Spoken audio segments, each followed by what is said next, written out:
Siempre. 5 minutos pasan de las 13 horas, suena esta cortina porque llega al estudio de la M530 el señor Martín Piqué. ¿Cómo andan? ¿Todo bien? Mal pero acostumbrado, decía Inodoro Pereira. Bueno, Bien, no te cuento. exactamente. Vamos a, en el marco de esta columna que se llama Dame una historia, vamos a ahora arrancar con dos palabras que son crueldad y desesperación. Dos palabras que me parece que resumen un poco el clima de época. Ustedes saben, hace unas horas, en realidad ayer, una docente del secundario, de nivel secundario de la provincia de Buenos Aires, que se llama Nora Núñez, escribió este posteo en las redes, y me pareció una buena manera de arrancar la columna. Dice Nora Núñez, a quien le mando un gran abrazo, con experiencia militante, Nora, y vive, por lo que sé, en la zona de La Matanza. ¿Quién atiende las emociones de los docentes? Hoy, un día como cualquier otro, una madre entra y golpea a dos preceptoras. Después de un reto, un pibe le contesta a la profesora: ¿qué querés vos, fantasma? 20 pibes de 13 años gritando al mismo tiempo mientras trato de leer un cuento sobre violencia de género. Termino el cuento y uno dice: bien, la descuartizó. Risas generalizadas. Pibes que duermen, se distraen, no pueden mantener la atención. Pibes a los que casi nada conmueve. Uno aparece en la escuela con un arma de juguete. Se citan familias que no aparecen. Pibes y pibas que vienen cagados de hambre. Familias sin un peso, pidiendo cajas de alimentos y poblando los comedores. Familias desbordadas. Docentes que no llegan a fin de mes. Docentes que, en medio del cansancio y la frustración, dan amor. Docentes desbordados. Repito, dice Nora Núñez, ¿quién atiende las emociones de los docentes? Ustedes saben que la educación pública, tiene además un paradigma, un modelo, un valor que es la inclusión. En esta semana donde tuvimos movilizaciones por la emergencia en discapacidad, porque vamos a hablar en esta columna de educación y discapacidad, en esta semana que se realizaron estas movilizaciones, volvió a estar sobre el tapete una gran dificultad que tienen los niños, las niñas que tienen alguna discapacidad. Hay muchos chicos con autismo, por ejemplo, yo conozco mucho esa realidad, que pueden, por un lado, tener la opción de ir a una escuela especial, pero en muchos casos los psicopedagogos, recomiendan que vayan a una escuela común, con un acompañante terapéutico o con un maestro integrador. Así se llama un profesional de la salud mental, un psicólogo, muchas veces un estudiante de psicología que se sienta en el aula y está con los chicos del grado, si es una escuela primaria, más el chico, la chica, el niño y la niña que tiene alguna discapacidad, una dificultad de socialización o de aprendizaje, y está la maestra de grado y el acompañante terapéutico. Pero los salarios de hambre que hay en el sector generan una situación muy difícil, porque estos estudiantes de psicopedagogía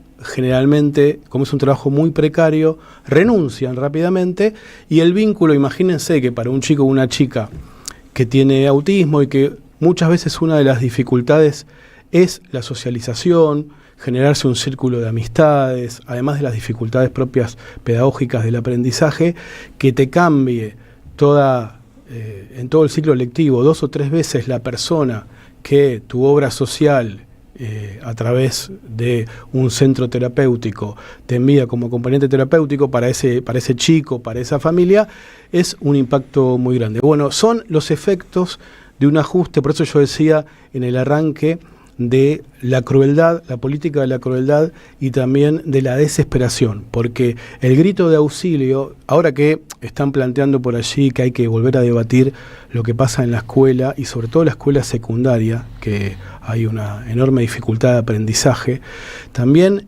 como se suele decir de los municipios, que los municipios son el primer mostrador del Estado donde saltan todos los problemas, las escuelas también son el primer mostrador de lo que está pasando en la sociedad, de lo que está pasando profundamente en la sociedad. De esto estuve conversando con un especialista en autismo, un gran militante, vamos a utilizar esta palabra. Él se define también como activista por los derechos de las personas con discapacidad, que es además profesor de educación física.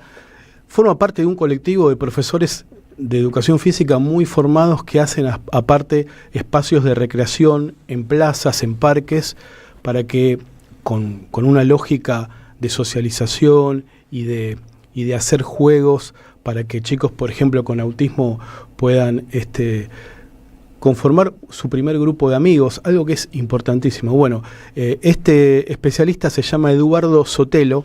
Estuve conversando con él, vamos a decir algunas cosas, pero primero escuchémoslo. Eduardo Sotelo.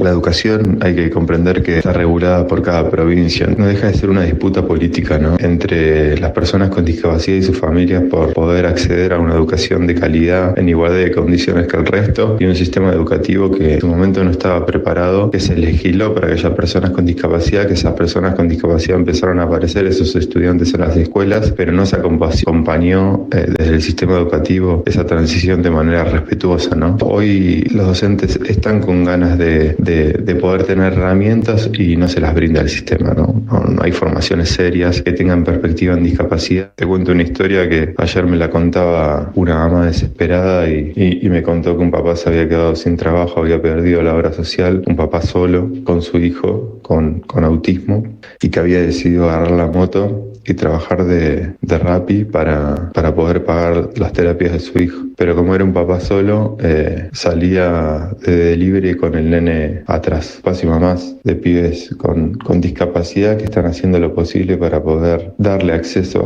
a los apoyos que sus hijos necesitan, pero por el otro lado están en una situación tan desesperante que creo que están al límite, ¿no? Las familias están al límite, una situación desesperante, por eso arrancábamos hablando de la política de la crueldad y la desesperación, nos decía Eduardo Sotelo, y además contaba el caso de Rubén Miraglio. Rubén Miraglio es repartidor de Rappi, él tiene el sueño de ser pizzero, tiene un horno en su casa, vive en San Martín, a más o menos 10 cuadras de la General Paz, en el municipio de San Martín, con su hijo Ciro, que tiene autismo. Y bueno, se le cayó toda la cobertura, está ganando muy poco dinero, no puede pagar la obra social porque es monotributista, porque no le alcanza con sus ingresos para pagar la obra social. Y bueno, se está arreglando con una situación muy delicada en la cual sale él con su bicicleta, no con la moto, como decía Eduardo, para hacer las entregas de Rappi y de otras plataformas de delivery de gastronomía. Bueno, ustedes, para que sepan, tienen que conocer que los pagos por situaciones, apoyos o recursos que se facilitan a las familias que tienen algún hijo o hija con alguna discapacidad se realizan a través del sistema de prestaciones básicas que controla y monitorea el Ministerio de Salud. Bueno, a partir de la supuesta aparición, que seguramente lo debe haber ocurrido, pero utilizaron ese argumento para un ajuste violento de pensiones por cuestiones vinculadas a discapacidades que tenían alguna irregularidad, pero que eran pocas. Lo que hicieron es un hachazo terrible sobre ese sistema de prestaciones básicas, y lo que genera es que no se actualizan los valores que cobran los centros terapéuticos, donde, por ejemplo, se acercan los estudiantes de psicología o de otras profesiones vinculadas que van a ser acompañantes terapéuticos o maestros integradores para chicos con autismo, y los valores que reciben no se actualizaron en el 2024, el año pasado, por la inflación. Fue bastante por debajo de la inflación. En este año no se incrementaron, no hubo una corrección en ese aspecto, y eso genera lo que contaba al principio, que es una actividad que tiene mucho ingreso y mucha salida, y una rotación terrible que conspira contra el vínculo que se genera entre el acompañante terapéutico y los niños. El ajuste en este tema a partir del Ministerio de Salud afecta también a la posibilidad de que los chicos circulen. Los chicos con autismo dejan de tener el transporte subsidiado, se reducen la cantidad de terapias. Hay muchos que, y esa es una realidad que conocemos, muchas familias pierden al acompañante terapéutico que, lo recibe a su hijo en la escuela, en el grado, y acompaña al maestro de grado. Eso genera que los chicos con discapacidades, chicos y chicas, dejen de tener apoyos, pierdan libertad y autonomía, y siempre el horizonte en todo este tipo de servicios, de apoyos, me gusta la palabra apoyos para las familias, es que el chico, además de aprender, pueda valerse por sí mismo. Este ajuste está afectando a los profesionales y a las instituciones, las obras sociales y las prepagas desde enero que no están pagando. Toda esta realidad ustedes la han contado en otros programas de esta radio.